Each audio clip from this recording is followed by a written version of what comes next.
Okay, so I just got back from Scotland where I completed the West Highland Way. It's an amazing trek, life-changing experience. Saw some amazing, incredible things. Met some fantastic people on the way, and just wanted to take a few minutes before I unpack my pack here. I want to review everything that I carried with me along the way. I'm not going to take any time really to do an in-depth review of much of anything in here. Spend a couple of more minutes on some things than others perhaps, but just kind of want to launch through so that everybody can see what I took with me. I used almost everything that I brought with limited exception, and I will hit on those before the end. But basically, like I said, for everything that I pull out here, I used. So let's get to it. Starting off with the most obvious thing, the big outside piece was the pack. This is the Osprey Ether Plus 70, or Ether 70 Plus. And this is a large pack, 70 liters, right? Weighs in at, let's call it 6 pounds, plus or minus. So this is a heavy pack. This is not for like the weight counters necessarily, and I chose this pack for a couple of reasons. One, I was going to be traveling internationally, so I had to carry a few things with me that weren't going to be on trail with me, including a couple of COVID tests, because right now international travel means COVID testing, and depending on where you're going, it might mean quite a lot of it. So I kind of felt like I needed a larger pack. Maybe I could have gone a little bit smaller, but probably not much. So at the end of the day, the pack was quite heavy, right around 37 pounds, which is right about 17 kilos. So quite a lot. Made for some slow going in parts, no doubt. But all in all, a good pack, lots of padding. When you get it adjusted right, it really takes the weight away. The weight just kind of disappears. You definitely feel it going uphill, no question about it. But on level terrain, you know, I mean, I could can and did hike with this pack all day, no problem for the most part. Did have some trouble with the hip belt going up and down some of the scrambles and hills. But by and large, great pack, and I'm glad I took it with me. So on the outside here, I've got a 1 liter Nalgene bottle, and then just had with me also a 600 ml just plastic water bottle that I picked up at a Costa coffee shop on the way right up before hit the trail in Mulgai. This was like my drinking water, and this is my kind of backup or my camping stove water. This one might be partially empty, you know, depending on whether or not I was cooking right away or what. But there's plenty of places to fill up on the West Highland Way. You don't need to bring a ton of water with you. There was one day where I had just my day pack, and I had both of these filled up and did the 15-mile day and was able to go off these no problem. Sitting pad. This is the chipper from Nemo. I think that's what it's called, recycled bits and pieces into a small sit pad, and use this to like rest my feet, you know, take boots off, rest my feet on it, put my pack on it if the ground was particularly wet. And one other use, which I'll get to in a minute, trekking poles, the Lecky Journeys. These were rock and roll, rock solid all day long. Getting these guys out of the way. I'm just going to kind of toss things to the side here to make room. In the top, in the brain of the pack, I had my buff on and off at various times. My ditty bag, this was super heavy because, and this is from, I forget exactly, ultralight or light AF sacks maybe, but I had my charging cables, my battery, tenacious tape for any repairs, which I did not need that,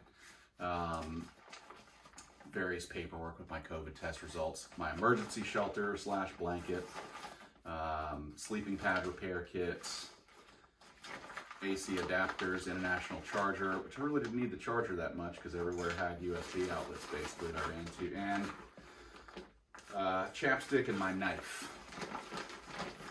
So that's my ditty bag. Elsewhere, my headlamp, the Black Diamond, I forget which model, the 400 lumen, I don't know exactly which one, but excellent, excellent headlamp. First aid kit.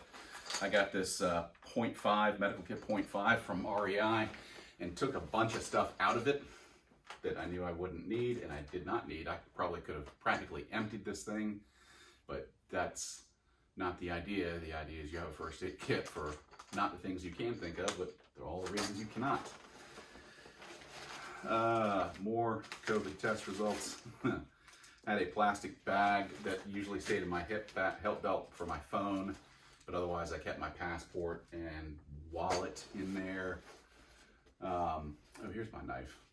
A pen and a couple of pounds. Coins that I had stashed in there at some point. I'll put those back in there. So that's what I generally carry in my brain. What's not in here is my West Highland Way map and guide. So those came along with me as well. Moving along, the outside stuff pocket. My rain gear. So this stuff pouch was generally empty because I had my rain gear on almost throughout the trip. This is the Osprey pack cover. This is a nice upgrade over the one that they include because it's got straps and hitches to keep it secure to the pack, which in Scotland was an important thing, a big deal, because it's super windy, rainy, etc. You really want to keep the thing on tied tight and have that really reliably secured. My jacket is the Arc'teryx Beta LT, and the pants are the Arc'teryx Beta LT pants as well. And I don't know if you can see here, quite a bit of like mud and residue still on these things. I will tell you that I hiked roughly 70 of the, roughly 100 miles wearing these pants, mostly this jacket, and underneath these pants, nothing but my Nike boxer briefs, and then my socks, of course. And then I had like a long sleeve Nike t-shirt on underneath the jacket. If you've ever hiked for any length in rain pants, you know that even the best pants can get quite hot. These are really good. They've got north to south zippers on them, so super breathable if you need it. And that worked out really, really well. I was never cold. The highs during the day were usually like low 60s, sometimes upper 50s. These are not only waterproof as advertised, but absolutely bulletproof. The reason for all the scuffing and stuff on the side, the dirt, is because I fell a couple of times on some rocks, on some boulders, and I guarantee, there's no question that any other kind of like thinner, lighter, lesser pants would have been shredded, right? Like a Frog Togs or something like that. Good gear, but not tough enough for the West Highland Way, and so I am super glad that I spent the extra money on these. These were quite expensive, but worth it. I was with one other cat on trail, and his jacket failed. Was not waterproof as advertised. Cost about the same as the Arc'teryx. He was upset about it. But the Arc'teryx gear absolutely lived up to the promise, and so I am sold on Arc'teryx for life. Absolutely stood up to the harsh conditions and admirably. All right, let's burn through this rest of this stuff. At the top of my bag, I had this just regular 13-gallon trash bag to keep things dry that weren't in other bags. So my sleep system, this is the Thermarest NeoAir X Lite, phenomenal. I think it's a 4.2 R value, the new rating system R value. Super comfortable, ultra lightweight. The Big Agnes Copper Spur HV UL2 two-person tent, because the rule for tents is N-1. In other words, however many people it says it's going to hold. Take one away from that, and that's a comfortable one person or whatever. Hardly used this. This is the Patagonia Nanolite, I think. Nanopuff hooded jacket, or Micro Puff, one of the two. But hooded synthetic. Synthetic I felt was important because the Scottish weather, rainfall, right? Like down when it gets wet, no good. Synthetic down when it gets wet will still retain heat, will still have its insulative qualities for the most part. So that was an important factor, even though it meant a little extra weight. What's the point of having something that's wet and heavier and doesn't work? Not much point. So the fair trade from where I stood. My pillow, the Sea to Summit Eros pillow, the premium regular, outstanding pillow. More on the sleep system stuff in just a second. And then one of my sort of luxury items was my black diamond lamp that I used in the tent at night when I wasn't using my headlamp. Making our way down the tent poles for the Big Agnes. My coffee cup, GSI Outdoors. I don't remember the exact model, but one of the reasons I like this, not just for the handle and everything like that, but it had easier to read and finer graded measurements than my Cook Kit pot did. So it was helpful for measuring out a little more specific values when I was preparing food. And I did drink coffee most mornings, and I could, have this and then just chunk it in my rain fly, between my pack and my rain fly when I was done, or rain cover. Towel, Sea to Summit dry light towel. This is the small size or the extra small size. I forget which one. Reasonably large, like for my purposes, which was basically drying off the tent or myself. I didn't need it as like a, for showers or anything like that. This is my luxury item. Say what you will, but I used it and I'm glad I brought it. The Helinox Chair Zero weighs 1 pound. Super, super lightweight. I mean, the only real drawback for me was the bulk of the thing. In other words, like getting it fit in the pack well, but again, I had a 70-liter pack, so I had room. I'm glad I brought it. That was the other use of the Nemo chipper, is that if the ground was soft, this thing sinks into the ground, and you can buy like an attachment that allows you to kind of put between the legs to keep it from happening. Since I already had the Nemo chipper, it fits perfectly underneath the Helinox Chair Zero. You'd have to look up the measurements yourself for that, but excellent. At the end of the day, each day, eat my chow, or in the morning, drink my coffee. It takes 2 seconds to set it up and take it down. Again, this is my luxury item. A lot of people might, scoff at it, but I'm glad I bought it. And food bag. Still a couple of meals left in here. I refilled at Tin Drum. I brought 4 days worth of food with me to start off with, plus some energy bars. Refilled at Tin Drum for another 4 days worth, even though I would plan on being on the trail only for 7 days. We're gonna take an extra one. They're not that heavy. The bag is from Z-Packs. It's their food bag or bear bag, whatever you call it. It's got the little carabiner clip on it. I did not get the extra rock bag and cord with it because I was not in bear country. I was in sheep country, and sheep, right? They don't go for those things. My Cook Kit was the GSI Outdoors 1.1 liter pot. I could have gone for a smaller one. I bought it originally thinking I was going to carry the large gas canister size, which is interesting what I ended up getting, because the trailhead, all they had for sale were the large gas can sizes. But got my little, Scotch Brite sponge here, gas can holder, and the Jet Boil Mighty Mo burner. Excellent.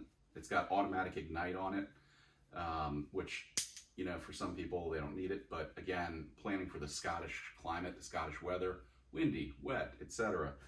I didn't feel like monkeying around with a Bic lighter, so just had the auto light. Worked every time. This thing rocks and rolls and heats up water. super double fast. So I'm glad I brought it. Maybe I could have brought a smaller pot, but again, because the gas cans they had on site at the trailhead, that's what I needed. So I'm glad I had it. Clothing bag, I'll get into that in a second. This last big thing is the Big Agnes Lost Dog 30-degree synthetic bag packed into the Sea to Summit evac, event evac 13-liter dry sack and compression, hence the evac name.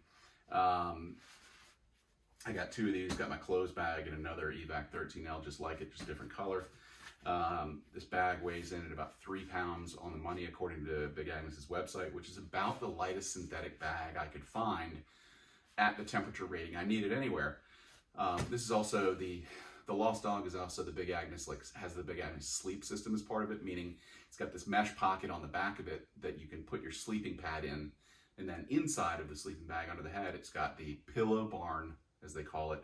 So I slid the Sea to Summit pillow up in there and the Thermarest sleeping mat into the mesh pocket. So at night, nothing moved around. Like when I went to sack out, right, climbing the bag, there's no like sliding off or any of that stuff. I slept like a baby. The coldest it got while I was there was like 37 degrees, I want to say. And I'd have just my thermals on at night and a pair of socks, and was just as warm and cozy as I could be. No complaints, no qualms. I'd take the same thing with me before, take the same with me again. And again, the synthetic bag, because of what if things get wet, I don't want to lose any insulation. The Sea to Summit bags, of course, are waterproof, so there were times when the bottom of this bag, even with the rain cover, did still get wet, right? Some water still gets into it, like when I fell, right? Like, thing got wet. Even in this, you know, I was still worried about it, so it's a belt and suspenders kind of approach. You know, I probably could have gotten away with a down bag that would have been smaller and lighter, but I'm not upset that I brought this one at all. And then last up, the clothing bag. So not pictured were my boots, which are the Salomon Quest, or mid GTX 3s, I think, if that's the right name. I might be off on that, but these are the Fjallraven Vita Pros. Only wore these for day 1 and 2 on the trail. Like I said, the rest of the time I wore the Arc'teryx Beta LTs. These are still great pants, and at the end of the day, like, I'd change into these. These were my like camp clothes before I hit the sack at night, and my city clothes, like when I was in the town, you know, towns along the trail. So still glad I had them, still glad I brought them. Just didn't use them for hiking during the day as much. My beanie, merino wool from Smart Wool beanie, Smart Wool merino wool gloves, both worked quite well, both quite warm. And then this was kind of questionable. I'm still glad I brought them, used them a couple times. These are the REI like Gore-Tex glove outers, right? So I figured like it could be wet and cold, you know, conditions, and so I wanted to have these over the top of these potentially, or just for super wet conditions. Use these a couple of times, and they work well. The Arc'teryx Delta zip, quarter zip, half zip, whatever they want to call it. This was, along with the Patagonia, was one of 2 mid layers that I brought.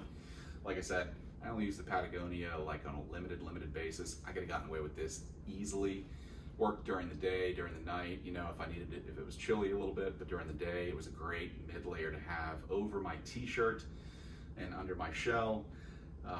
Kept things really, really breathable, helped regulate my temperature really well. Super lightweight, and as of right now, pretty smelly, but you don't have to worry about that. Socks, the Fitz brand, which, as I understand from my outfitter, are made here in South Carolina. Super comfy, like these. It's kind of a mid or upper weight sock. And then Smart Wool PhD. lighter weight wool socks for those guys. And then the other pair I don't think I have are at home, some Darn Tough quarter cushion, you know, like calf length socks. So 3 pairs of socks, and then 2 pair of sock inners. Again, I think the other one's at home, but these are the Injinji toe socks. Hear me now, people. Use these. My feet got wet. The boots did kind of soak it wet out on one particular day, and did not matter. I never got blisters, never came even close. In fact, the only day I got a blister was after I'd left the trail, hiking around the town, hiking around Glasgow for a day, and I just had 1 pair of socks on and got a blister after I got off the trail. Use the toe socks, man, or sock liners of some kind. Worth their weight in gold, no question about it. My Nike boxer briefs, my Nike t-shirt that I wore, and then the only other thing that's not in here are my thermals, which were the Arc'teryx Row, the Row zip top and the Row bottoms, and those were my night clothes, right? My thermals at night. I think I might have worn one day on trail at the top, maybe, but those stayed nice and clean and everything throughout, kept me warm at night, and that covers the bulk of the inside of the pack. Only last couple of things here on the side zips. Sawyer Squeeze water system, loved it, used it. Nothing better than getting the fresh mountain stream water from the top of the hill. Trowel, toilet paper, and these, I forget the name of it, Kulo Clean. Yeah, goes on top of a spray bottle to turn into a little bidet. I didn't use any of this stuff. I didn't need it.